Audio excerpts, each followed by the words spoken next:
Welcome back to the Focus ST Best Turbo Selection Series. In 2015, there was two companies that designed the EFR turbo kits for the Focus ST, and that was Full Race and the other one was More.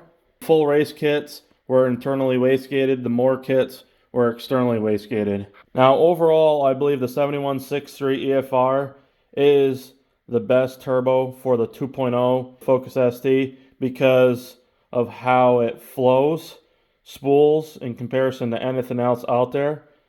It will flow compared to a G30 660, but spools like a Gen 2 2867, or even better, honestly. So also you can have the most combinations for this turbo as far as what upgrades you want to do.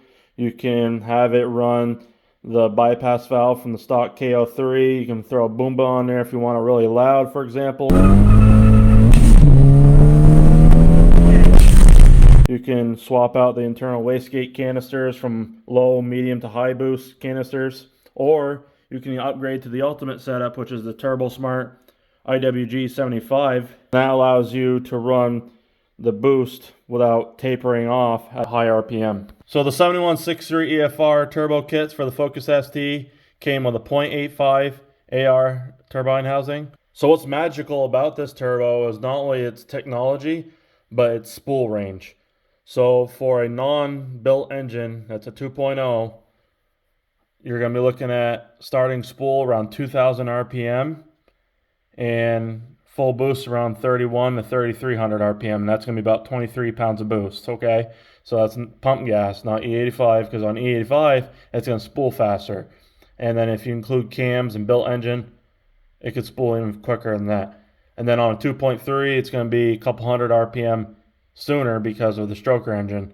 And if you even put the RS head mixed in there, who knows what that could be. I mean, it could be the ultimate setup for this turbo. Now, the supporting mods that you need for this turbo are going to go from what you would normally have for the stock turbo up to stage 3 bolt-ons. It doesn't really matter. It comes with its own downpipe. Full Race, for example, they made their own downpipe. Mountoon, whoever made this turbo kit. So a stock OEM style downpipe won't work with the EFR kits. So that's why they come with their own downpipe. But everything else as far as the intake setups go, and also the Mishimoto or any stock style location cold pipe will fit to this turbo. I've confirmed that. If you're wanting to make the most power out of this turbo, you're going to want to build your engine, and you're also going to want aux fuel. I recommend getting the aux fuel kit with 65-pound injectors. That's all you need. That'll be good for 600 wheel horsepower, no problem, on full E85 and stock fuel system otherwise. Get that kit from Elliott Specialized Performance. And I also highly recommend getting the charge pipes from CVF or the intercooler from CVF. Use code BB5. So the horsepower range on this turbo is going to be just with the normal EFR housing. It's going to be the most efficient 450 to 500 wheel horsepower. Max on the 2.0 is 520, okay? So the SXE compressor is going to add more efficiency. That's going to be around the same range of 450 to 520. So it's going to add a little bit more efficiency on the compressor side. So your max threshold is going to go up to 530 to 540. You can make 350, 360 wheel horsepower on a stock engine on a pump gas tune at sea level with 23 pounds of boost and be maxed out on the OEM system. At around 400 wheel horsepower with a 4-port on 93, it's going to be the same thing. It's going to be actually 23 and a half pounds of boost. On E85, I ran 520 wheel horsepower at 29 PSI. Now, anything over 30 PSI with this turbo, you got to watch out for overspinning. The price of these turbos back in 2015 when they first came out were the most expensive at the time until CP came out with their atmospheric kit. They were around $3,500, $3,600 for the external wastegate version. Full Race sold them for about $3,400 for the internal wastegate version. So this was the range I kind of give it. If you go external wastegate, which would be the ultimate setup, but they don't sell the kits anymore from anyone. And Mountain just discontinued their kits because nobody was buying them because, you know, everyone wants to go external wastegate with the G series. So this is the price range right here. Now, this is one of the other reasons why the 7163 is my favorite turbo for the Focus ST.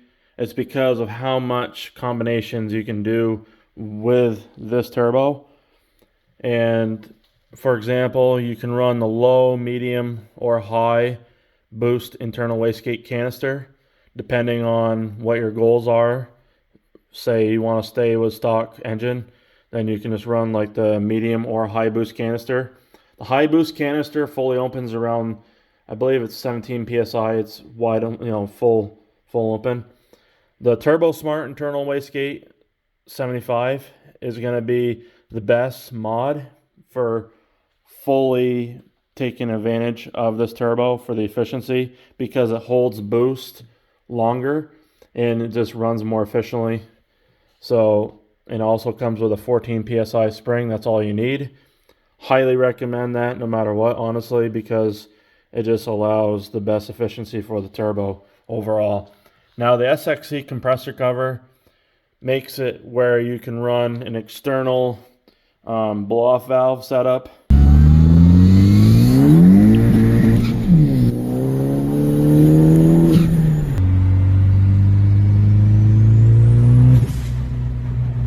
This is what the EFR housing looks like for the 7163. It uses the same KO3 bypass valve, so you can actually swap over your bypass valve to the EFR. Say you're running like a Turbo Smart 5050 or a Boomba, for example. The Boomba actually sounds better on the 7163 than it does on the KO3. That's what's also nice, is you can swap your bypass valves from your KO3 to the EFR turbo. So another thing, this is the full race manifold that comes with our kits for the turbo. So that's the ST cylinder head. I had an RS one made, just exactly replicating the design, but this is a 2-inch ID. This is 1.5 inches. So this is going to have a better flow rating. So I'm definitely wanting to try the RS head on this turbo to see what it does for the efficiency and how much boost it can reach compared to the ST head. So the compressor specs are forged milled extended tip 7157. It's got a 60 pound air per minute rating. It's got a 2.5 inch hose connection on the intake, and then the outlet is a 2-inch, just like the G30 series turbos. The turbine end is running a low inertia Gamma-Tie turbine wheel, and it's also a mixed flow turbine wheel as well. It spools similar to a 6758 or a GTX Gen 2 2867, but it flows like a G30 660, because the G30 660 is rated for 61 pounds of air per minute. This is 60. This turbo is going to outspool anything in its class in comparison. There's the SXC compressor housing. So that housing alone gets rid of the bypass valve and allows you to run external blow-off valve, but also increases the efficiency by 10%. So you can gain like 30 or 40 wheel horsepower just from doing that mod, and it's $219. It's pretty insane. In doing that, also, it makes it sound like it has a T51R mod.